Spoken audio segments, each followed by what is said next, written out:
নমস্কার বন্ধুরা, আমি এসএস আবার হাজির হলাম আপনাদের সামনে আমার সুইজারল্যান্ড ভ্রমণের পরবর্তী পর্ব নিয়ে। আজকে আমরা লুসার্ন থেকে চলে যাব লটারব্রুনে। তার আগে আমরা মাউন্ট রিগি প্রথমে দেখে নেব। সেই মোতাবেক সকাল সকাল ব্রেকফাস্ট করে চলে আসলাম আমরা লুসার্ন শহরের ট্রেন স্টেশনের জাস্ট অপোজিটে যে বোট স্টেশনটি আছে সেখানে। এই যাবার সময় একবার ঢু মেরে নিলাম আমাদের প্রিয় লুসার্ন লেক এবং চ্যাপেল ব্রিজের দিকে। যাই হোক, সেসব করে সোজা চলে গেলাম বোট স্টেশনে এবং গিয়েই দেখলাম বোট কিন্তু দাঁড়িয়ে রয়েছে। এসবিবি অ্যাপ থেকে আমি আগেই দেখে রেখেছিলাম যে কটার সময় বোট ছাড়বে সকালে, এবং সেই মতোই কিন্তু আমরা তাড়াতাড়ি ব্রেকফাস্ট করে এখানে চলে এসেছিলাম। আমরা যে বোটটিতে উঠলাম সেই বোটটির দুটি তলা। উপরের তলায় হচ্ছে ফার্স্ট ক্লাস প্যাসেঞ্জারদের জন্য, আর নিচের তলাটি রয়েছে সেকেন্ড ক্লাস প্যাসেঞ্জারদের জন্য। এসবিবি অ্যাপেই কিন্তু সমস্ত ডিটেলস পাওয়া যায় যে কোন বোট কখন ছাড়বে, তার ডেস্টিনেশন কি, কোথা থেকে ছাড়বে, সমস্ত কিছু। তো আমরা সেই মতোই কিন্তু এসবিবি অ্যাপেই দেখে নিয়েছিলাম যে ভোরবেলায় কটার সময় আমাদের এই বোটটি ছাড়বে। আমাদের মাউন্ট রিগি যেতে গেলে আমাদের পৌঁছতে হবে হয় ওয়েজিস স্টেশনে বা ভিৎজানু স্টেশনে। তা আমরা ঠিক করেছিলাম ভিৎজানু থেকেই আমরা পরবর্তী ট্রেন যেটি আছে সেটা ধরব। এই বোটটি ধীরে ধীরে এগিয়ে চললো ভিৎজানু স্টেশনের দিকে, এবং তার মধ্যেই বিভিন্ন স্টপে কিন্তু থামতে থামতে চলল। পরে জেনেছিলাম যে এই পুরো বোটটি মোট 5 ঘন্টা সময় নেবে এর লুসার্ন শহর থেকে শুরু করে গন্তব্য স্টেশনে পৌঁছতে। আবার এরকমই বোট আছে ফেরার সময়ও কিন্তু আমরা নিতে পারবো। যাই হোক, আমরা এগিয়ে চললাম আমাদের ভিৎজানু স্টেশনের দিকে। বাইরের দৃশ্য কিন্তু বলে বোঝানো সম্ভব নয়, খুব সুন্দর।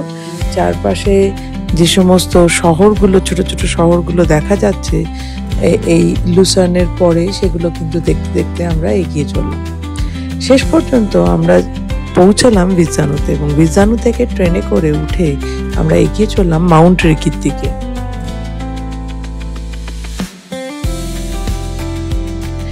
মাউন্ট রিগির দিকে যে ট্রেনটি উঠেছে সেটি কিন্তু খাড়া উপরের দিকে উঠে গেছে, প্রায় 90 ডিগ্রি অ্যাঙ্গেল। এবং এই যখন উঠছে ট্রেনটি, তখন নিচের যে দৃশ্য দেখা যাচ্ছে, লেক এবং নিচের ছোট ছোট জনপদগুলো, সে বলে বোঝানো যাবে না। খুব সুন্দর শহর, এবং এই লেকের দৃশ্য দেখতে দেখতে আমরা এগিয়ে চললাম মাউন্ট রিগির দিকে।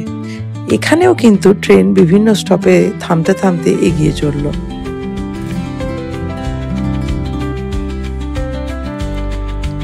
শেষ পর্যন্ত পৌঁছে গেলাম আমরা মাউন্ট রিগিতে। মাউন্ট রিগি স্টেশনে ট্রেন দাঁড়াতেই নামতে দেখলাম চারপাশে প্রায় একটা 360 ডিগ্রি ভিউ।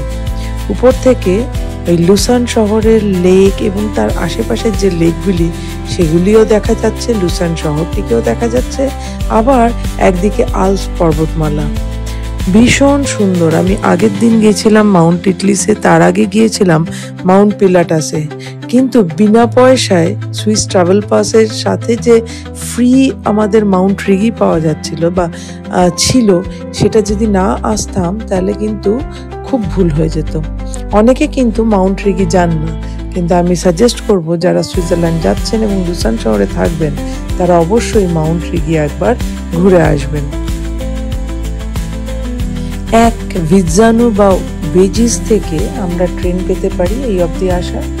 আবার গোলদাও বলে একটি জায়গা আছে, যেখান থেকেও কিন্তু কগহুইল ট্রেন এই অবধি আসে, এবং এর যে ট্রেনগুলি আসে সেগুলি মোটামুটি 1 ঘন্টা অন্তর অন্তর থাকে। যদি 11টায় ট্রেন ছাড়ে, তাহলে তার পরের ট্রেনটি আবার ছাড়বে হচ্ছে 12টায় মোটামুটি। আমরা মাউন্ট রিগি পৌঁছতে পৌঁছতে আমাদের সময় হয়েছিল প্রায় 10:30 মতো।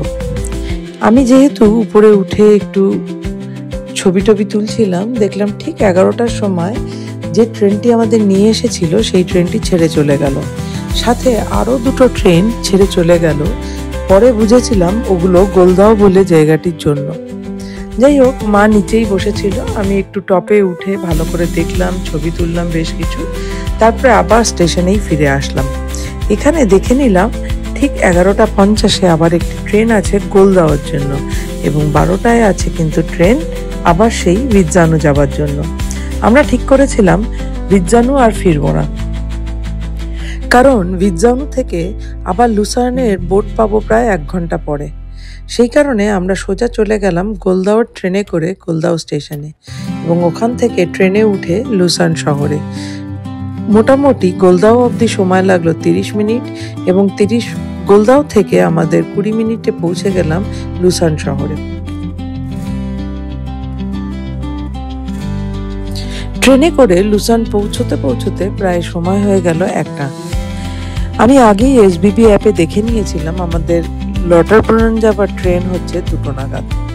সেই মতো আমি করলাম কি, মাকে বললাম যে স্টেশনেই তুমি বসো, আমি বাসে করে গিয়ে আমাদের হোটেল থেকে আমাদের লাগেজগুলো নিয়ে আসি।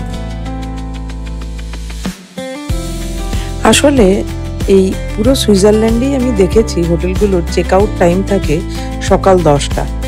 তো ওই সময় আমরা যেহেতু থাকবো না, আগেই আমরা চেক আউট করে লাগেজপত্র রেখে গিয়েছিলাম হোটেলের ক্লক রুমে, এবং ফিরে এসে ওখান থেকে লাগেজ নিয়ে আমি আবার পৌঁছে গেলাম লুসার্ন ট্রেন স্টেশনে।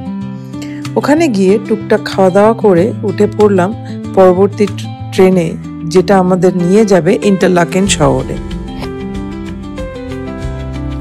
এখানে ট্রেনগুলোতে কিন্তু সাইকেল নেবার যেমন ব্যবস্থা আছে, সেরকম কিন্তু জায়গাও করে রাখা থাকে যেখানে আমরা এক্স্যাক্টলি সাইকেলটা রাখতে পারবো। আমি ভুল করে ওই সাইকেল র্যাকের উপরে আমাদের বড় বড় ব্যাগগুলো রাখার জন্য টিটি এসে খুব বকাঝকাও করেছিল। যাই হোক, আমাদের এখন ইন্টারলাকেন শহরের দিকে চল। খুব সুন্দর সিনারি দেখতে দেখতে আমরা এগিয়ে চললাম ইন্টারলাকেনের পথে। ইন্টারলাকেনে আবার 2টো কিন্তু বড় বড় লেক আছে। লুসার্ন লেকটার মতোই এটা কিন্তু পুরো শহরটাকে দুভাগে বিভক্ত করে রেখেছে। একদিকে আছে ব্রিন্স আর অন্যদিকে আছে লেক থুন। আমাদের ইচ্ছে ছিল যে লেক ব্রিন্সে গিয়ে যদি একটু বোটিং করা যায়, কিন্তু যেতে যেতে এতটাই দেরি হয়ে গেল যে আর সেই পরিকল্পনা হবে না সেটা বুঝে গেলাম। আমাদের দুপুরের লাঞ্চ ঠিকঠাক মতো করা হয়েছিল না, তাই ট্রেনে উঠে কিছু খাবার খেয়ে নিলাম। আমার এই ভিডিওগুলো যদি আপনাদের ভালো লেগে থাকে তাহলে অবশ্যই এই ভিডিওটাকে লাইক করবেন এবং বেল আইকনটি প্রেস করে রাখবেন, যাতে পরবর্তী নতুন ভিডিও আসলে আপনারা দেখতে পান। লুসার্ন থেকে ইন্টারলাকেন পৌঁছাতে মোটামুটি সময় লাগে যায় 2 ঘন্টা 10-15 মিনিট। তো আমরা এই দৃশ্য দেখতে দেখতেই এগিয়ে চললাম এবং পৌঁছে গেলাম আমাদের গন্তব্য আজকের ইন্টারলাকেন স্টেশনে। ইন্টারলাকেন পৌঁছতে পৌঁছতে আমাদের হয়ে গেল মোটামুটি 4:15। এবার এই ইন্টারলাকেন থেকে আবার আমাদেরকে পরবর্তী রিজিওনাল ট্রেন ধরতে হবে লটারব্রুনেনের জন্য। সেই মতো আমরা লটারব্রুনেনের ট্রেনে উঠে বসলাম। এটি একটি রিজিওনাল ট্রেন এবং এটি 2টো ট্রেন কিন্তু একসাথে যেতে পারে না। তো এটা আমাদের দেশেও এরকম আছে যে একটি ট্রেন স্টেশনে থাকবে, অন্য ট্রেনটি পাস করে যাবে, তারপরে ওই ট্রেনটি আবার যাবে। তো একটি লাইন এবং ট্রেনগুলি ওইভাবেই যাতায়াত করে।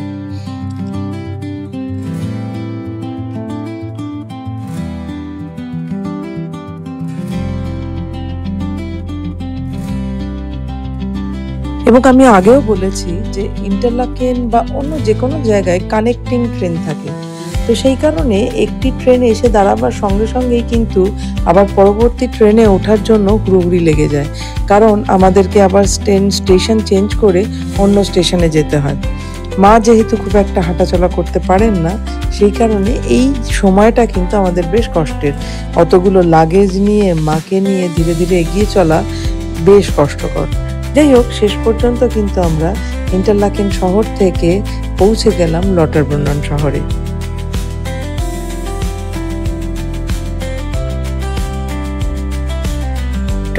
লটারব্রুনন শহরটিও কিন্তু খুব ছোট, 10 মিনিটেই কিন্তু পুরো শহরটা পায়ে হেঁটে ঘুরে ফেলা যায়। হ্যাঁ, তবে ভ্যালি সেহেতু বেশ দূরে দূরে ভ্যালির মধ্যে অনেক বাড়ি কিন্তু দেখতে পাওয়া যায়।